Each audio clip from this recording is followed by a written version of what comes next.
ഓം ശ്രീ സായിരാം. ശ്രീ സത്യസായി ആനന്ദദായി തുടരുന്നു. ഒരിക്കൽ ഞാനും എൻ്റെ സഹോദരി രാധയും പുട്ടപർത്തിയിലുണ്ടായിരുന്നു. രാവിലെ ഞങ്ങൾ ഇൻ്റർവ്യൂ മുറിയുടെ അരികെ നിൽക്കുകയായിരുന്നു. സ്വാമി ഞങ്ങളെ വിളിച്ചു സംസാരിച്ചു. കണ്ണമ്മ: സ്വാമി, അതിരാവിലെയുള്ള ധ്യാനത്തിന് ശേഷം ആ ദിവസം മുഴുവൻ അവിടുത്തെ പറ്റിയുള്ള ചിന്തനത്തിന് എനിക്ക് സമയം കിട്ടുന്നില്ല. സ്വാമി: അല്ല, നീ വീണ്ടും ഉച്ചയ്ക്ക് ശേഷം എന്നെപ്പറ്റി ഓർക്കുന്നുണ്ട്.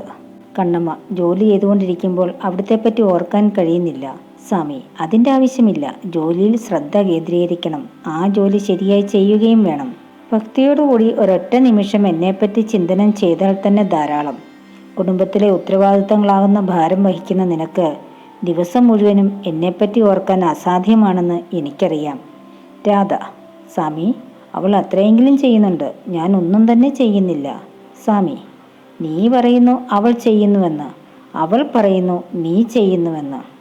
രാധ: ദൂരെ വസിക്കുന്നവരെക്കാൾ ഏറെ ഇവിടെ നിൽക്കുന്നവർക്കാണ് അവിടുത്തെ അനുഗ്രഹം കൂടുതൽ ലഭിക്കുന്നതെന്ന് ആളുകൾ പറയുന്നു. അത് ശരിയാണോ?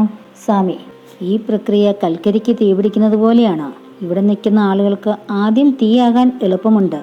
പക്ഷേ ഇവിടെ നിന്നിട്ടും തീയിൽ നിന്ന് അകന്നു നിന്നിട്ട് എന്ത് കാര്യം? ദൂരെയുള്ള ആളുകൾക്ക് തീ പിടിക്കാൻ കുറച്ചൊന്ന് വീശി കൊടുക്കണം. അങ്ങനെയാണത്. കണ്ണമ്മ: സ്വാമി, ഞങ്ങൾ നാമാവലിയിൽ കണ്ടുവരുന്ന ദ്രാം എന്ന പദത്തിൻ്റെ അർത്ഥം എന്താണ്? സ്വാമി: അതൊരു ബീജാക്ഷരമാണ്. വാസുദേവായ നമഃ, ദേവകീ നന്ദനായ നമഃ എന്നിങ്ങനെയുള്ള പദങ്ങളുണ്ട്. ക്ലീം എന്ന അക്ഷരം ഇതിൻ്റെ എല്ലാം അർത്ഥം ഉൾക്കൊള്ളുന്നു. കൃഷ്ണായ നമഃ എന്ന് പറയുന്നതിന് പകരം വെറും ക്ലീം എന്ന് പറഞ്ഞാലും മതി. കണ്ണമ്മ: സ്വാമി, മന്ത്രങ്ങളുടെ മഹത്വത്തിൻ്റെ അടിസ്ഥാനത്തിൽ അവയ്ക്കിടയിൽ വിഭജനങ്ങളുണ്ടോ? സ്വാമി: ഉണ്ട്. ബീജാക്ഷരങ്ങളുള്ള മന്ത്രങ്ങൾ ജപിച്ചാൽ ഉറച്ച ഫലം കിട്ടുന്നു. ബീജാക്ഷരങ്ങൾ ഇല്ലാത്ത മന്ത്രങ്ങൾ പ്രതീക്ഷിക്കുന്ന ഫലം തരുന്നില്ല. കണ്ണമ്മ: സ്വാമി, അവിടുന്ന് ഞങ്ങൾക്ക് പിടികിട്ടാത്ത അത്ര വളരുമോ എന്ന് ഞങ്ങൾ ഭയപ്പെടുന്നു. സ്വാമി സോഫയിൽ നിന്ന് എഴുന്നേറ്റ് അഭയഹസ്തം ഞങ്ങളുടെ ശിരസിൽ വെച്ചിട്ട്: ഒരിക്കലുമില്ല, ഒരിക്കലുമില്ല, ഞാൻ നിങ്ങളെ വിട്ടുപോകുകയില്ല. കണ്ണമ്മ: അവിടുത്തെ ആന്തരികമായി സാക്ഷാത്കരിക്കാൻ ഞങ്ങളെ അനുഗ്രഹിക്കൂ. സ്വാമി: തീർച്ചയായും. നിങ്ങളെപ്പോലുള്ള ഭക്തന്മാർക്ക് വേണ്ടിയാണ് ഞാൻ വന്നത്. അവിടുന്ന് വിഭൂതി സൃഷ്ടിച്ച് ഞങ്ങളുടെ നെറ്റികളിൽ തൊടുവിച്ചു. പദനമസ്കാരം ചെയ്യാൻ ഞങ്ങളെ അനുവദിക്കുകയും ചെയ്തു. 1950 ഒരിക്കൽ ഞങ്ങൾ പുട്ടപർത്തി വിടുന്നതിന് മുമ്പ് സ്വാമി ഞങ്ങളെ ഇൻ്റർവ്യൂ മുറിയിലേക്ക് വിളിച്ചു. ഞങ്ങളുടെ ക്ഷേമത്തെപ്പറ്റി അവിടുന്ന് അന്വേഷിച്ചു. ഭക്തി എന്ന വിഷയം സംസാരത്തിനിടയിൽ കടന്നു വന്നു. സ്വാമി: ഒരു മന്ത്രം ചൊല്ലിക്കൊണ്ടിരിക്കുമ്പോൾ രൂപത്തെപ്പറ്റിയും ചിന്തിക്കണം. ദൈവം പ്രപഞ്ചനാഥൻ എന്ന നിലയ്ക്ക് നിനക്ക് മാത്രമല്ല ഓരോരുത്തർക്കും അവകാശപ്പെട്ടതാണെന്ന ഭാവത്തോടെ നിസ്വാർത്ഥമായി നീ ദൈവത്തെ ധ്യാനിക്കണം. ഏത് മന്ത്രത്തെയും ധ്യാനിക്കാം. എല്ലാ നദികളും സമുദ്രത്തിൽ എത്തിച്ചേരുന്നത് പോലെ എല്ലാ മന്ത്രങ്ങളും ഈശ്വരനിലേക്ക് നയിക്കുന്നു. സമുദ്രത്തിൽ എത്തിച്ചേർന്നാൽ നദിക്ക് അതിൻ്റെ സ്വന്തം രുചി നഷ്ടപ്പെടുന്നു, സമുദ്രത്തിൻ്റെ രുചി നേടുന്നു. ധാരാളം പാപങ്ങൾ ചെയ്തിട്ടുണ്ടെങ്കിൽ പോലും തുടർച്ചയായ ദൈവചിന്തനത്തിൽ അതെല്ലാം ശുദ്ധീകരിക്കപ്പെടും. നിങ്ങളെപ്പോലുള്ള ആളുകൾ എൻ്റേതായതുകൊണ്ട് ഇവിടെ ഇടയ്ക്കിടയ്ക്ക് വരാൻ നിങ്ങൾക്ക് കഴിയുന്നു. ഞാൻ നിങ്ങളുടേതാണ്. എനിക്ക് എൻ്റെ മേൽ പ്രത്യേകം അവകാശങ്ങളൊന്നുമില്ല. ഭക്തന്മാർക്ക് എന്നെ അവരുടെ സ്വന്തമാക്കാൻ അവകാശമുണ്ട്. ഒരു മന്ത്രം ജപിച്ചുകൊണ്ടിരിക്കുമ്പോൾ ആ മന്ത്രത്തിലെ അക്ഷരങ്ങൾ എൻ്റെ മുമ്പിൽ പ്രത്യക്ഷപ്പെടുകയാണെങ്കിൽ കുറച്ചു നേരം മന്ത്രത്തെ ധ്യാനിച്ച് പിന്നെ കുറച്ചു നേരം രൂപത്തെ ധ്യാനിക്കാം. മന്ത്രത്തിൻ്റെയും രൂപത്തിൻ്റെ ഇടയിൽ മാറിക്കൊണ്ടിരുന്ന അവസാനം മനസ്സ് രൂപത്തിൽ ഉറപ്പിക്കുക. നീ പറഞ്ഞേക്കാം, നീ പണ്ടത്തെ പോലെയാണെന്നും മാറിയിട്ടില്ലെന്നും. നിന്റെ അറിവില്ലാതെ തന്നെ നിന്റെ ഉണ്മ എന്ന അവസ്ഥ മാറും. അതിപ്പോൾ നീ ഏത് ഘട്ടത്തിലാണെന്ന് നിന്നോട് പറഞ്ഞാൽ നിന്റെ അഹന്ത വളരുകയും നീ നിന്നെ തന്നെ നശിപ്പിക്കുകയും ചെയ്യും. അത്തരം യോഗ്യതകളുള്ള ധാരാളം പേരുണ്ട്. അവരോടത് പറഞ്ഞാൽ അവരുടെ അഹന്ത വളരും. നിരോധിക്കപ്പെട്ടത് അവർ ചെയ്യും. അതുകൊണ്ട് ഞാൻ ആരോടും അതൊന്നും പറയില്ല. ഓരോരുത്തരും ഏത് ഘട്ടത്തിലാണെന്ന് എനിക്ക് മാത്രം അറിയാം. കണ്ണമ്മ: സ്വാമി, ഞങ്ങൾ എത്തിച്ചേർന്ന ഘട്ടം ഏതാണെന്ന് ദയവായി ഞങ്ങൾക്ക് പറഞ്ഞു തരൂ. സ്വാമി: ഇല്ല, ഞാൻ പറയില്ല. 1000 യോഗ്യതയുള്ളവരിൽ ഒരാളാണ് നീ. ഞാൻ നിന്നെ മറക്കുകയില്ല. ഞാൻ നിന്റെ അമ്മയെ ഇവിടെ താമസിപ്പിക്കുന്നത് അവരെ അനുഗ്രഹിക്കാൻ മാത്രമാണ്.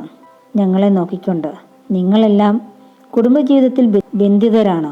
രാമൻ, കൃഷ്ണൻ, ശിവൻ, ശക്തി എന്നിങ്ങനെയുള്ള എല്ലാ മഹാമന്ത്രങ്ങളും നിങ്ങൾക്ക് ലഭ്യമാണ്. ഈ എല്ലാ മന്ത്രങ്ങളുടെയും സംയോജിത ശക്തി സത്യസായി എന്ന മന്ത്രത്തിനുണ്ട്.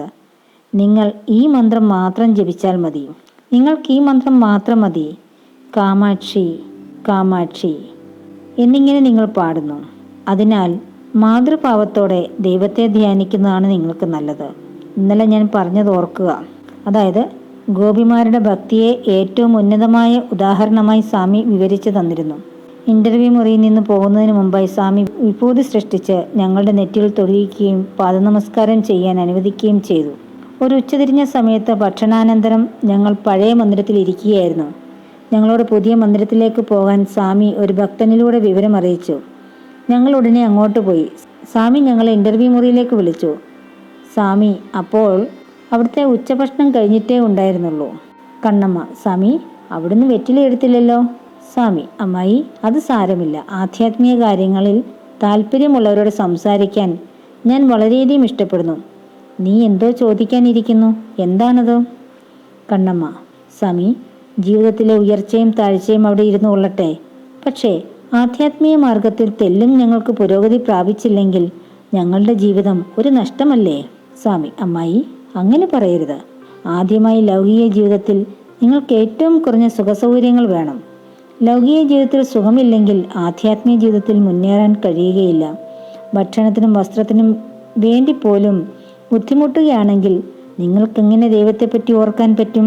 ഭക്ഷണത്തിൽ നിലനിൽക്കുന്ന കലിയുഗത്തിൽ ആവശ്യത്തിന് ഭക്ഷണവും വസ്ത്രവും ഉണ്ടെങ്കിലേ ആധ്യാത്മിക മാർഗത്തിൽ മുന്നേറാൻ പറ്റുകയുള്ളൂ.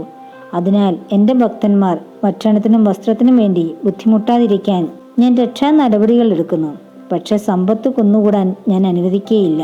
സമ്പത്ത് കുന്നുകൂടിയതിനു ശേഷം അവർക്ക് ചുറ്റുമുള്ളവരുടെ വിഷമതകളോടെ നിർവികാരമായിരിക്കും. കണ്ണമ്മ: മനസ്സ് ചുറ്റിത്തിരിയുന്നത് എങ്ങനെ തടയാം? സ്വാമി: നിന്റെ പരിശ്രമം കൊണ്ട് മാത്രം അത് സാധ്യമാണോ? പ്രകൃതി ചഞ്ചലമാണോ? അതിൽ നിന്നാണ് മനസ്സ് വരുന്നത്. അതിനെങ്ങനെ അചഞ്ചലമാകാൻ പറ്റും? ആഗ്രഹങ്ങളില്ലാത്ത ഒരു മനസ്സുണ്ടോ? മേഘങ്ങൾ തീരെയില്ലാത്ത ആകാശമുണ്ടോ? മുള്ളില്ലാത്ത റോസപ്പൂവുണ്ടോ? മനസ്സ് ചുറ്റിക്കറങ്ങുന്നത് നിർത്താൻ എന്നും നിങ്ങൾ പ്രാർത്ഥിക്കുകയാണെങ്കിൽ നിങ്ങളുടെ മനസ്സുകൾ നിശ്ചലമായിരിക്കാൻ ഞാൻ സങ്കല്പിക്കുന്ന ഉടനെ തന്നെ അവ നിശ്ചലമായിരിക്കുന്നതാണ്. കണ്ണമ്മ: സ്വാമി, ഞങ്ങൾ കുടുംബജീവിതം എങ്ങനെ നയിക്കണം? സ്വാമി: സത്യധർമ്മ ശാന്തി പ്രേമലതയോ എന്ന് തുടങ്ങുന്നൊരു ഗാനം പാടി ഭക്തിയോടുകൂടി ദൈവചിന്തനം ചെയ്ത് സത്യം, ധർമ്മം, കാന്തി, പ്രേമം എന്നിവയോടൊത്ത് കർത്തവ്യങ്ങൾ അനുഷ്ഠിച്ചായിരിക്കണം നാം ജീവിതയാത്ര നടത്തേണ്ടത് എന്നതാണ് അതിൻ്റെ സാരം. ഇപ്രകാരം നിങ്ങളുടെ ജീവിതം നയിക്കുക. വലിയ മനുഷ്യ ശരീരത്തിൽ വളരെ പ്രധാനമായ 2 കണ്ണുകളുണ്ട്. വേദവും ശാസ്ത്രവുമാണവ. അവയിലെ കൽപ്പനകൾ മനുഷ്യൻ പിന്തുടരണം. സ്വാമി എഴുന്നേറ്റു.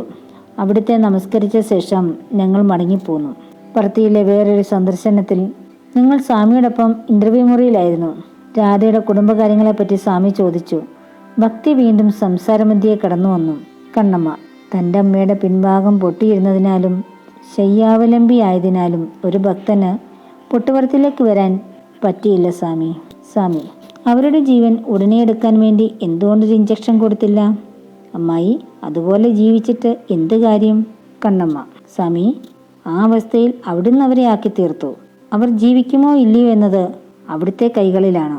സ്വാമി: ഈ ജീവിതത്തിൽ അവർക്ക് കുറച്ച് കർമ്മം ബാക്കിയുണ്ടെങ്കിൽ അടുത്ത ജന്മത്തിൽ അവരത് അനുഭവിക്കണം. ധാരാളം കർമ്മങ്ങൾ ഉള്ളവർക്ക് ദീർഘകാലം വേദന അനുഭവിക്കേണ്ടി വരും.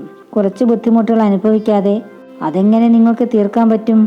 ഈ ജീവിതത്തിൽ തന്നെ ഞാനത് കടന്നു പോകാൻ അവരെ അനുവദിക്കുന്നു. അതിനാൽ അടുത്തതിൽ ഒന്നും തന്നെ ബാക്കിയുണ്ടാവില്ല. കണ്ണമ്മ: സ്വാമി, ഞങ്ങൾ അനുഭവിച്ചുകൊണ്ടിരിക്കുന്നതെല്ലാം കഴിഞ്ഞ കർമ്മങ്ങൾ മൂലമാണോ? സ്വാമി: അതെ. നീ രാധമ്മയുടെ കൈ മുറിക്കുന്നുവെന്ന് കരുതുക. ഒരു പ്രതികരണമായി അവൾ നിന്റെ കൈയും മുറിക്കുന്നു. നീ വന്ന് എന്നോട് പറയുന്നു, സ്വാമി, അവൾ എൻ്റെ കൈ മുറിച്ചു. കഴിഞ്ഞ ജന്മത്തിൽ നീ അവളുടെ കൈ മുറിച്ചത് നീ അറിയുന്നില്ല. പക്ഷേ എനിക്കതറിയാം. അപ്പോൾ പിന്നെ എന്തു ചെയ്യണം? കഴിഞ്ഞ ജന്മത്തിൽ ഞാൻ അവളെ മുറിപ്പെടുത്തിയിട്ടുണ്ടാവാമെന്നും അതിനാലാണ് ഈ വിഷമം എനിക്ക് വന്ന് അനുഭവിച്ചതെന്നും നീ സ്വയം ആശ്വസിക്കുകയാണെങ്കിൽ നിന്റെ മനസ്സ് ശാന്തമാവും. ആ ദുരിതം സഹിക്കാനുള്ള ശക്തിയും നിനക്ക് കിട്ടും. കണ്ണമ്മ: സ്വാമി, ഞങ്ങളുടെ എല്ലാ ആഗ്രഹങ്ങളും ഇപ്പോൾ തന്നെ തീരുകയാണെങ്കിൽ ജന്മരഹിതമായ ഒരവസ്ഥയിൽ ഞങ്ങൾ എത്തുമോ?